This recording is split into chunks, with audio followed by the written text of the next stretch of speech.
It's bubble time! Welcome, and thanks for being here. I hope you maybe brought a glass of something to share with us. Tonight we'll be talking about the differences and comparing the differences between Champagne and Prosecco. These are two sparkling wines, but on the surface they may look very similar, but in reality they're quite different, and I want to explore those differences with you.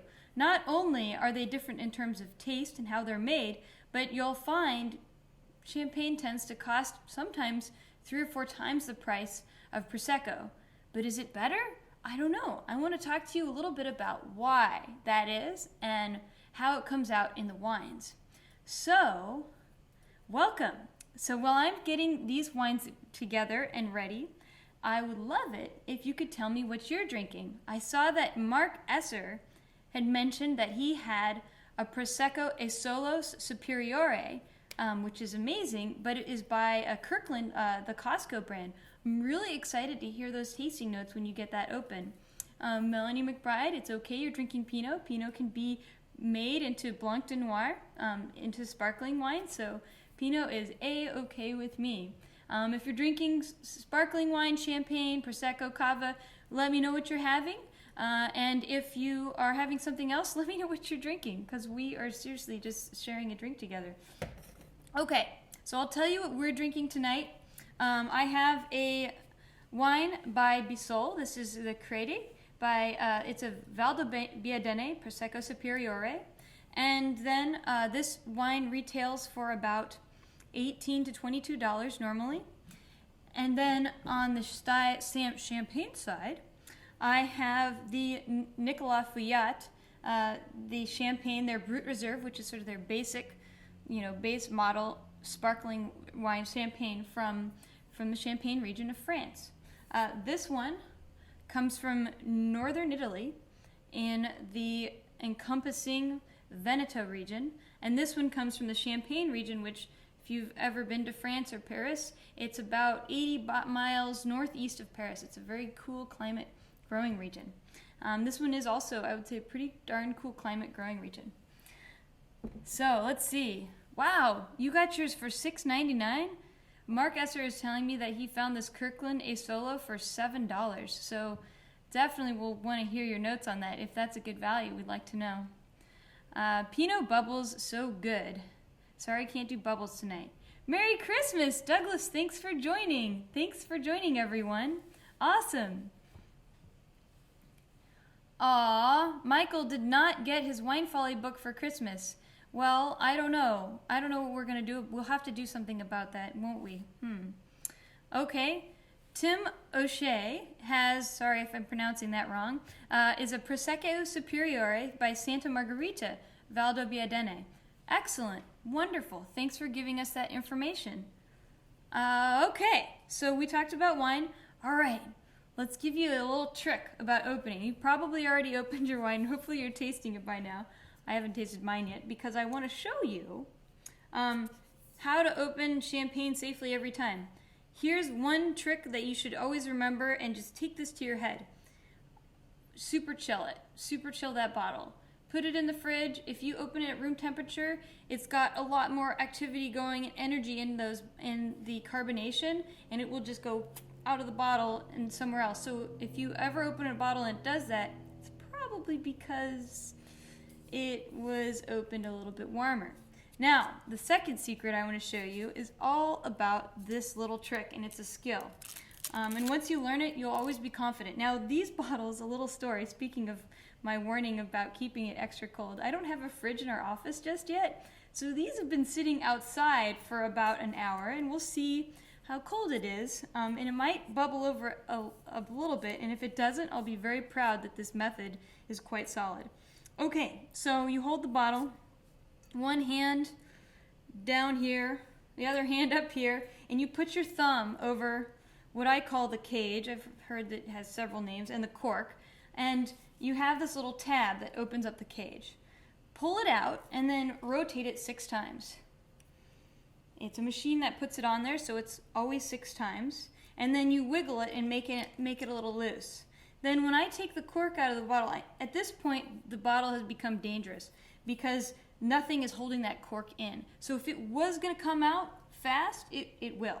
So instead of removing the cage, I just put my whole hand over the cork and cage, and then I'll rotate the bottle. And notice how the bottle's kind of at a 45-degree angle. Well, that's so that when the bubbles come out, they don't go out of the bottle. Well, we'll see about that. All right, so my cork is actually pushing pretty hard back at me, so we might get a little explosion. We'll see. Let's see how I do. All right, bubbles are definitely moving, but I'd say that was a pretty good success. I keep it at a 45-degree angle, and I watch the bubbles go up, and you see there's sort of some, I don't know, vapor, some carbonation coming out, just the vapor coming out of the bottle. So I feel pretty confident I can hold it upright. If I go upright too quickly, it'll bubble over. So that's just a little trick you can use and be confident opening sparkling wine every time. All right, cool. So if you have any questions about that, feel free to ask me while I continue this next part.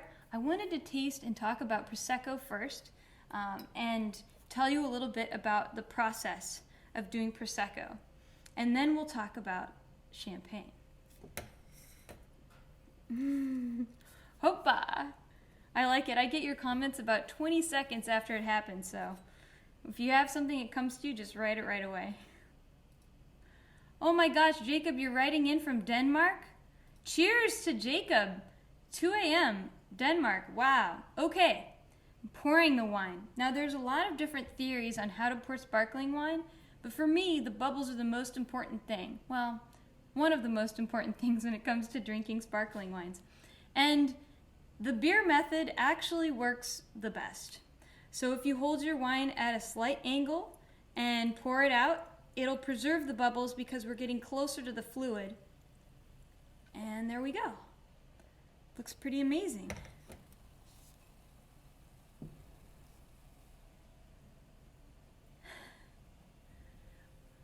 Gina is writing in from, wow, you must be, Gina, has your family lived in Solvang for a long time? I've been there. It's a beautiful place. It's absolutely stunning. You live in a cool town.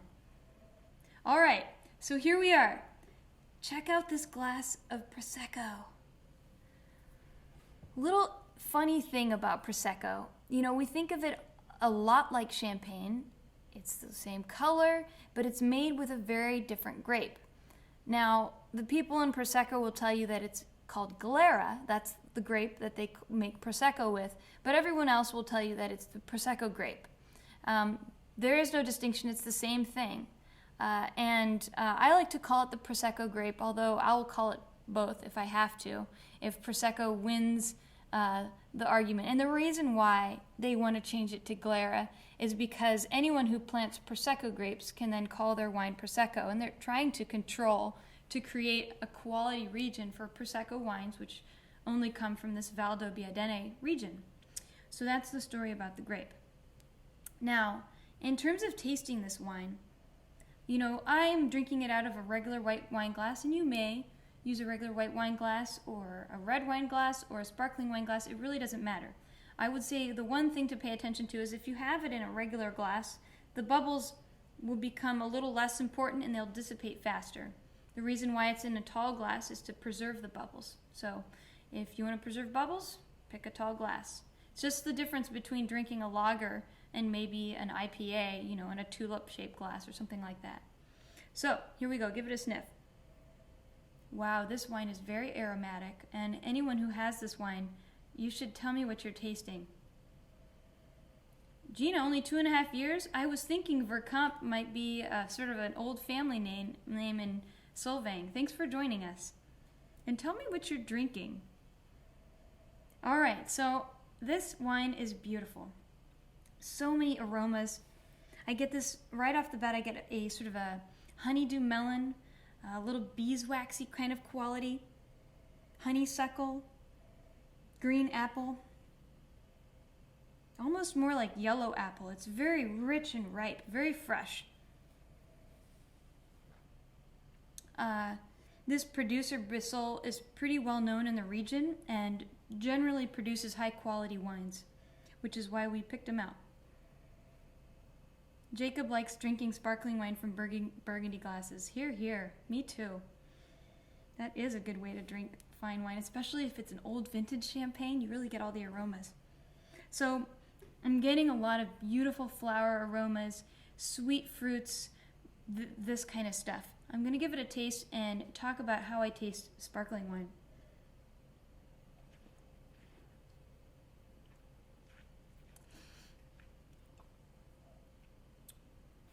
Wow.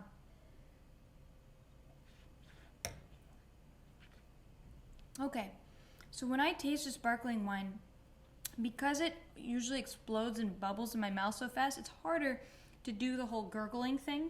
I find that the carbon dioxide sort of produces its own amount of air, so I can get a little bit of that retronasal activity, the smelling in the back of my nose, taken care of just with the bubbles.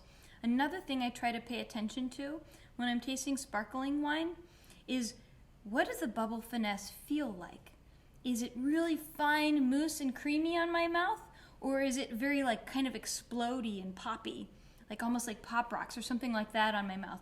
And you know, wine critics and that kind of a thing will talk a lot about the bubble finesse and how it feels. And so when you taste it, sort of feel that those bubbles on your mouth, how they fall around your tongue, what they caught, how it happens, how acidic it feels, how sharp it is, and that's what you're kind of getting.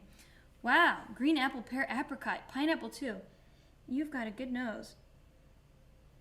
Cella Rosa extra dry Prosecco. Okay, so an extra dry Prosecco has got a little bit more sweetness. If you want to find the sweetness levels on Prosecco and you happen to have your Wine Folly book, you might turn to page 53. There's a little information about the sweetness levels of the sparkling wines, and they only go up to, it's Brut is the driest, the least amount of sugar.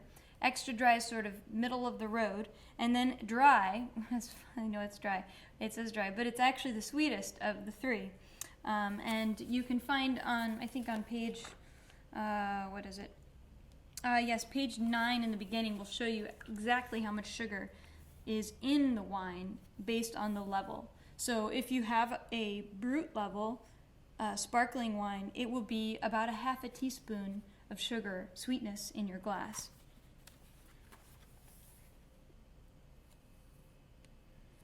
All right, Douglas Terpasso has the question of the night right now. Does it take longer for all the bubbles to disappear in champagne as opposed to bubbly from other places? That's a great question, and here's why. Most will say that yes, champagne takes longer to dissipate the bubbles than other regions. I will say there's a sort of a flaw in thinking with that, but not so much. And here's the thing about Prosecco. This wine literally has less pressure in the bottle than champagne. It's made with a different process, a sparkling wine process, where you take the wine, you create a wine, and then you do a second fermentation in these gigantic pressurized tanks. And they look like, these pressurized tanks are huge, and they're under about 3 to 4 bars of pressure. That's 3 or 4 atmospheres of pressure. And they basically look like, the really nice ones kind of look like an atom bomb, like a gigantic atom bomb from the 40s. They're really scary looking. And they're called Charmat tanks, and the method is called the Charmat method. I think Charmat was the original producer of these pressurized tanks. And so they produce a wine that has 4 atmospheres of pressure. Now, because of the method of producing champagne, you get a wine that's fermented its second time in this bottle. Now, this bottle is stronger than that Charmat tank, and I believe this is my guess, I'm no scientist, but I believe that this bottle can withstand a much greater pressure than these Charmat tanks, and these sparkling wines, these champagnes and cava, Cremant d'Alsace, any sort of Cremant from France usually is made in this way, will be maybe about 6 to 7 atmospheres of pressure. So if you can imagine, this thing's under more pressure, it's going to have a longer, more durable bubble finesse over a longer period of time. And so when we talk about how long it lasts in the glass, the Prosecco is going to be kind of like a one night and done. You press your Prosecco around, you drink it at the table at dinner or Thai food or whatever, and then it's done. It usually peters out. Another reason why champagne tastes like it has a longer tasting bubble finesse is the acidity tends to be a little bit higher, a little bit more sharp in flavor.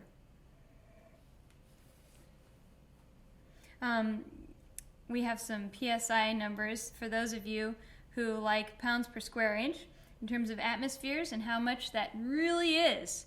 So, wow, this thing is basically takes the pressure of a road bike tire. If you've ever touched a road bicycle tire, that's crazy. Okay, so I gave this wine a taste, and I wanted to talk to you a little bit again about the tasting it, so I need to taste it again. On the palate, this wine greets you right away with tons of flavors. It's almost like a combination of green apple, and I like your call for pineapple as a flavor that you're getting out of Prosecco. That's very awesome, because this one has quite a bit of pineapple note to it as well. And then I almost have this white flower flavor. And when I think about this wine as far as lasting on my palate, it kind of like explodes with all this fruit and then it's gone. And this is a pretty common actually with this sparkling wine, simply because the production method, the grape that they're using, and where it's grown. So, how long should one chill Prosecco or champagne? Noah Richard asks. Well, here's what I like to do. I keep them in the fridge, and when I open them, I like to serve and many wine experts may disagree with me, but I like cold bubbles.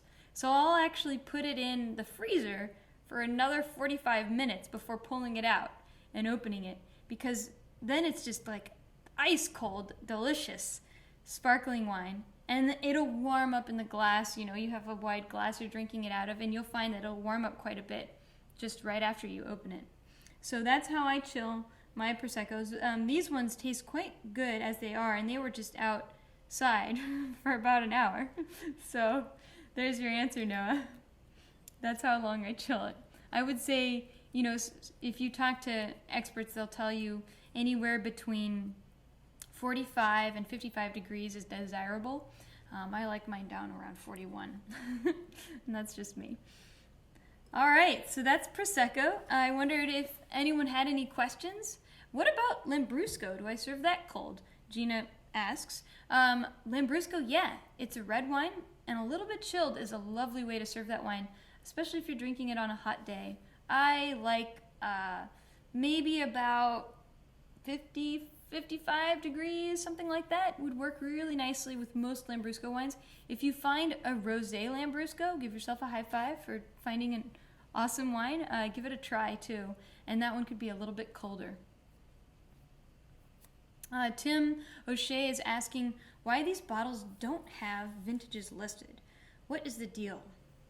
Well, with both of these wines, the production method, they will actually produce wine and hold it in tanks for several years. And because they're producing a house style, Nicolas Fouillat is a great example of this.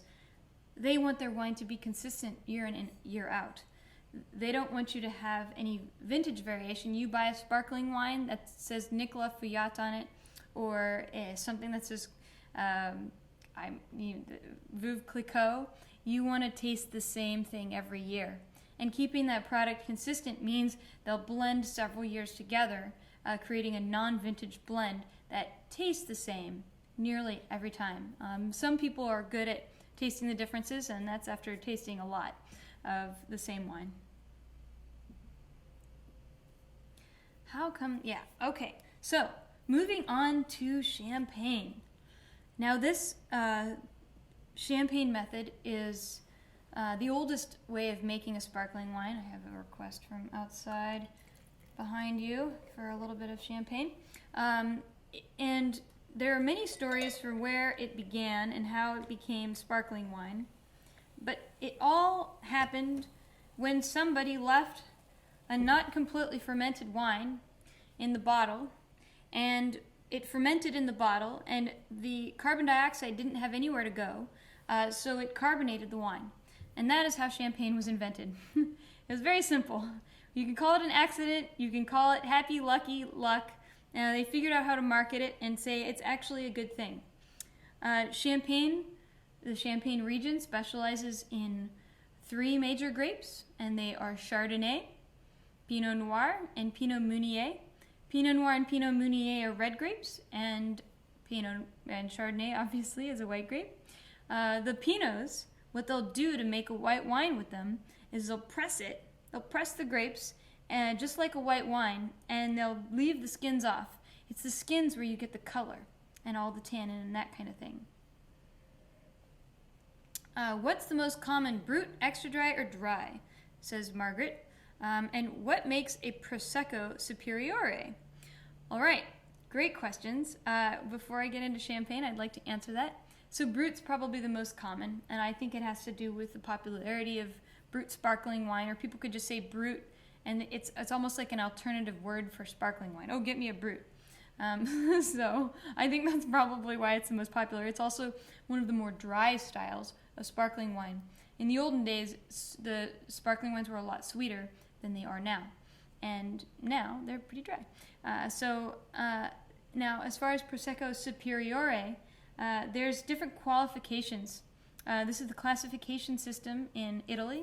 It's called the Dominizzazione Origine Controllata, or Controlle, and it is the quality standard for wine all over Italy.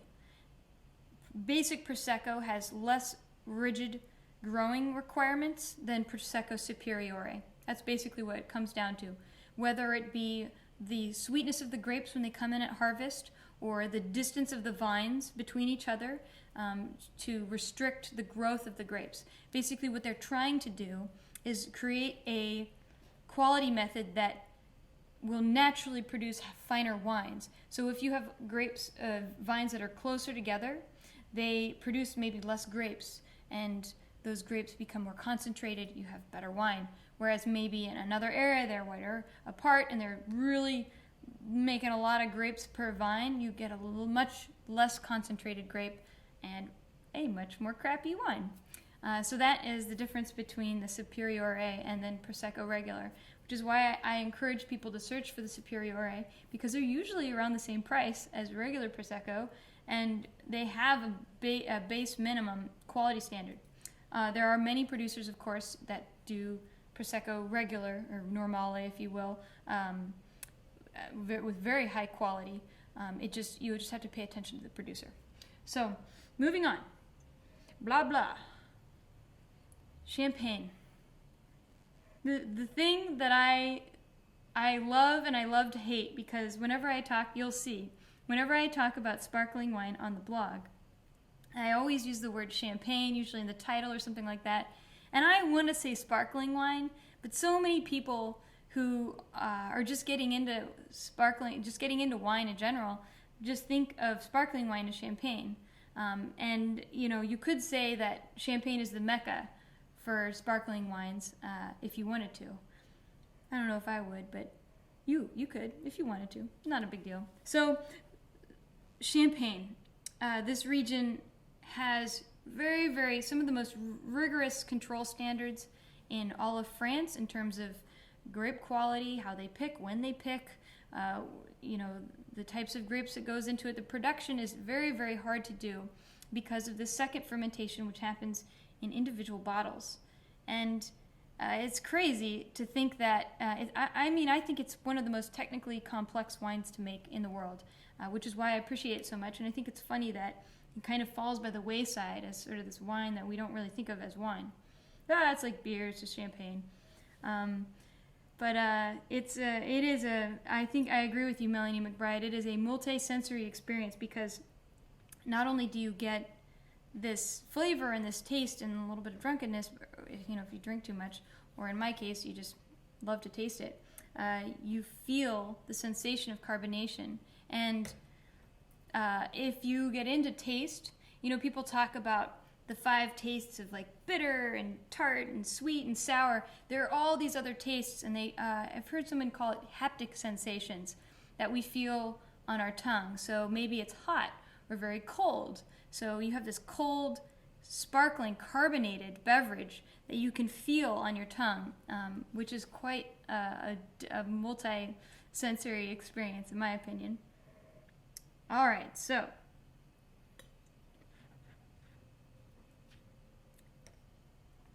okay.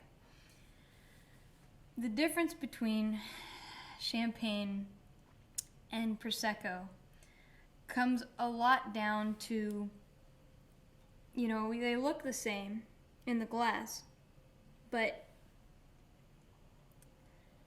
you get a lot different type of bubble finesse on this guy than you do on this guy. This guy over here is the Prosecco, and this is the Champagne. In terms of aroma, you get a very different aroma profile, where this is more wine-like, like almost like a white wine with a lot more fruit aromas. And this wine has a lot more of something I would like to call tertiary aromas, or aging aromas, fermentation aromas, secondary aromas, things that smell like fermentation. Sometimes people will describe Champagne as smelling a little bit like Parmesan cheese, and that's a fermentation aroma. Or sometimes they'll describe it as bready or like biscuity.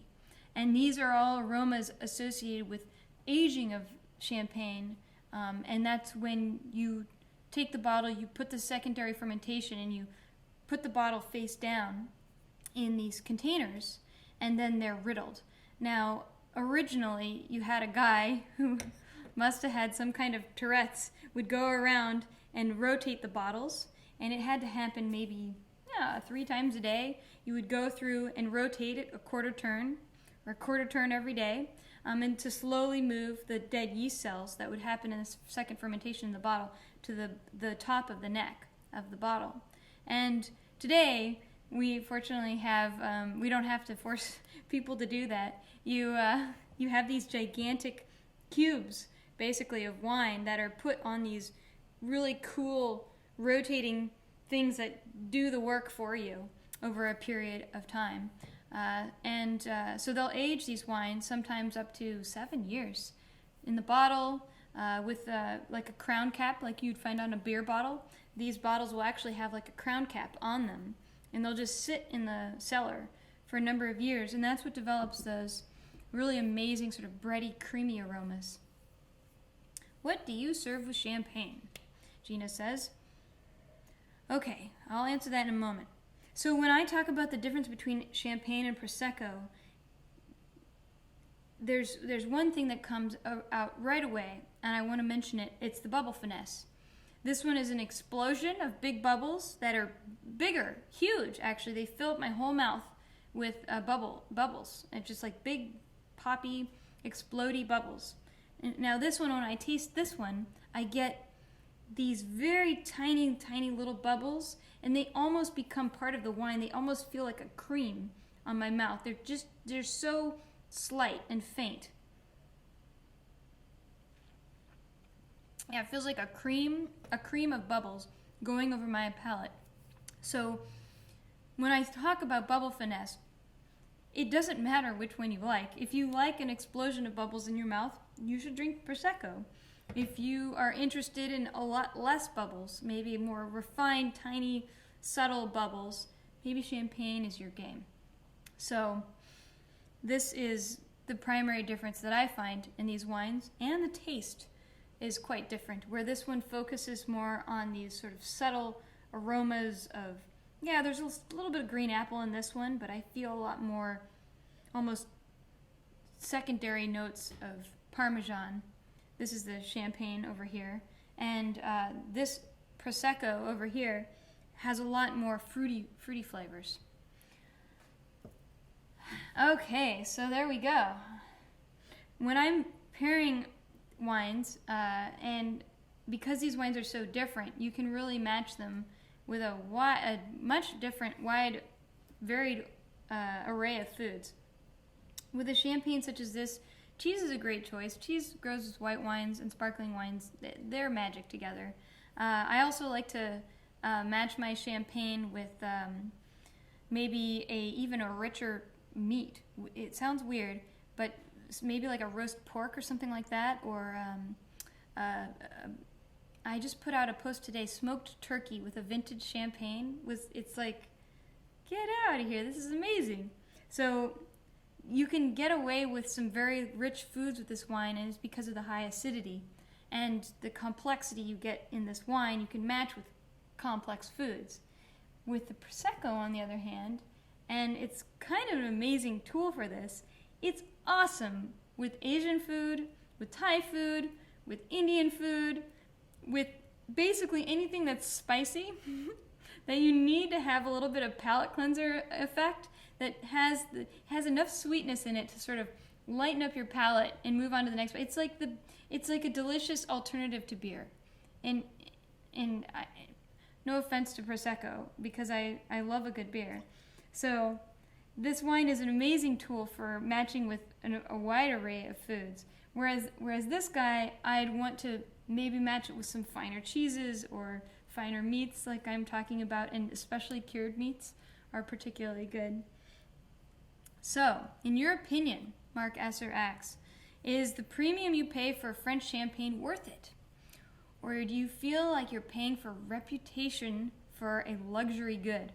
A luxury good, a Veblen good, right? I would say if you're just getting into wine, you might want to try it once just to know what it's like.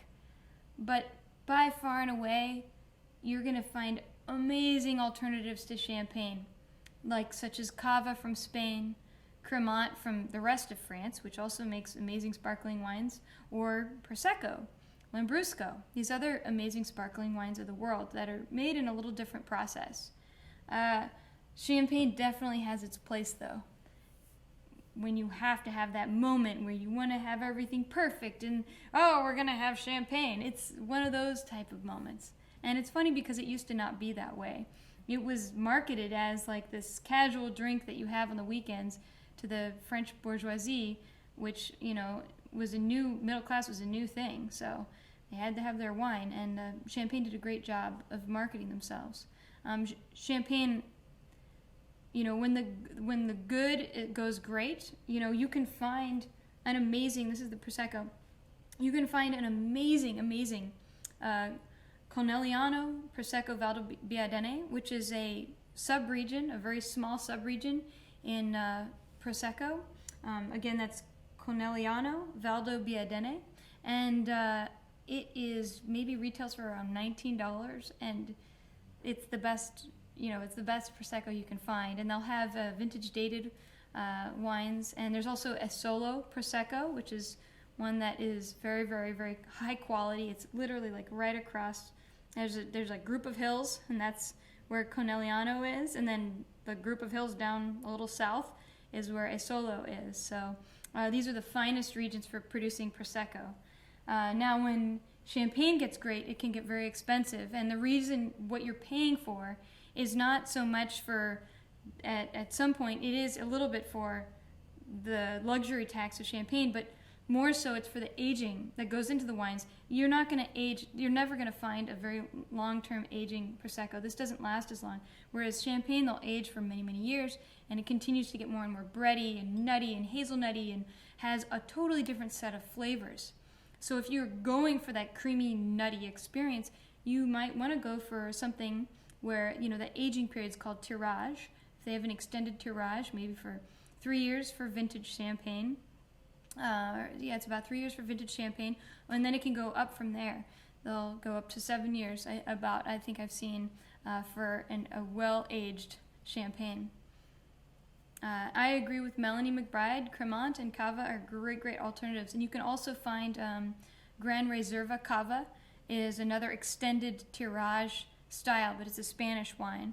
And I'm all about trying to find great alternatives to expensive wines. Although I think this Nicolas Feuillatte is, and I think I found it retailing for around $37, $38. I think is excellent. It's absolutely delicious. It's so different. You couldn't really match this flavor with Prosecco because it's so different. So there you go. Champagne versus Prosecco. I want to hear your last thoughts. Which one would you spring for? What do you like? What do you want to know? If there's any other questions you might have about these two awesomely delicious wines, I am here for you right now. And tomorrow's New Year's Eve. Did we even talk about that? New Year's Eve. What are you doing in 2016? Where are you going? Are you going to go on a winecation? I want to know where. You've been dreaming. And, geez, yeah, what am I going to do? I think I might go travel. We haven't talked about it fully yet. We have some secret plans. We get a few offers here and there to go and check out new places. God, I'd love to go to Germany. Wouldn't that be amazing? There's so many places on my winecation list. Where should I go? What about California sparkling wines? Margaret Schroeder, LV says. I think California sparkling wines are great. Have you tried J yet? That wine is awesome. And Schramsberg, wow, so delicious. Roederer Estate also has a California in Carneros, and they make absolutely fabulous sparkling wines. You'll find Oregon has a couple of sparkling wine producers, and they're doing quite a good job. Come to Canada. You can add those Canadian maps in our next book, Melanie. I have heard so much great feedback from the Canadians, so here's to Canada, eh? You guys are awesome. Happy 2016 from Douglas. Thank you. Will you be doing more book signings? When we get around the country, we'll probably be signing a few books for sure. Le Vin Rouge, like the fruit of Prosecco versus the yeast of Champagne, but in the end, I still prefer California Bubbles. That's a great answer. Okay, so California Bubbles, it's a little more fruity punch, but it still has the aging. A lot of them have the aging of Champagne, so I'm into California. Go California. Melanie McBride, we still have several established wine regions in Canada. It's true, Okanagan, Niagara Bench. All right, Canada. We got space for you. I've got time for you, Canada. And Jacob, all the way from Denmark, what city are you in? We're doing a Riesling, a Stag's Leap Cellar, oh, wow. So you're doing several. Which Stag's Leap wine are you having? That is a fancy tasting at 2 a.m. in the morning. Cheers to you for joining us so late at night. Thank you for joining in. Do you have a book, Jacob? Wow. All right. Well, thanks everyone for joining us tonight, and it's been a pleasure to be with you and join you at the last days of 2015. I'm really looking forward to 2016. Let's set some time on it for sure. Close to Copenhagen. Yeah, that was a good answer. I don't really know Denmark that well, although I have driven around it on Google Maps, and it is very beautiful. All right. Thanks, everyone, and we'll see you next time.